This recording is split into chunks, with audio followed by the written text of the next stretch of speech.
आणि यानंतर एक महत्त्वाची बातमी, नवी मुंबईच्या बेलापूरमधील एका शाळेला बॉम्बस्फोटाची धमकी देणारा ईमेल मिळालेला आहे। या मेलमध्ये 15 ऑगस्टला शाळा उडवून देण्याचा उल्लेख करण्यात आला असून शुक्रवारी रात्री उशिरा हा मेल आल्यानंतर नवी मुंबई पोलिसांनी तातडीने कारवाई करत संबंधित ठिकाणी सुरक्षा यंत्रणा सतर्क केलेली आहे। आपण थेट जाऊयात, आमचे प्रतिनिधी विकास मिरगणे आपल्यासोबत फोनद्वारे जोडले गेलेले आहेत। विकास, शाळेला बॉम्बनं उडवून देण्याचा मेल आलेला आहे आणि तो सुद्धा 15 ऑगस्टच्या दिवशी, यामागे नेमकं कोण आहे, कुठपर्यंत तपास पोहोचलाय?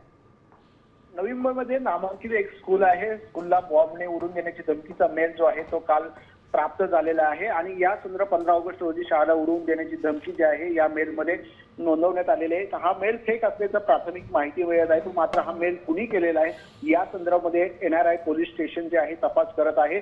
या संदर्भात नवी मुंबई पोलिसांनी अलर्ट मोडवर आहे। तशाच प्रकारे काल महापुरांना, नवी मुंबई शहरातील महापुरांना सुद्धा मेल आणण्यात आला होता आणि आझाद छत्रपती शिवाजी महाराज टर्मिनस असेल, मेट्रो स्थानक असेल, अशा प्रकारचे बॉम्ब घडून आणण्याचे अनेक हा मेल सुद्धा मुंबई शहरामध्ये प्राप्त झाले।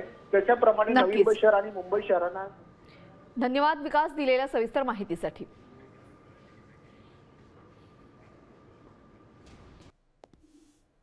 साम टीव्ही मी नेहमी पाहतो, त्यावर दाखवलेल्या बातम्या रिलेट करतात।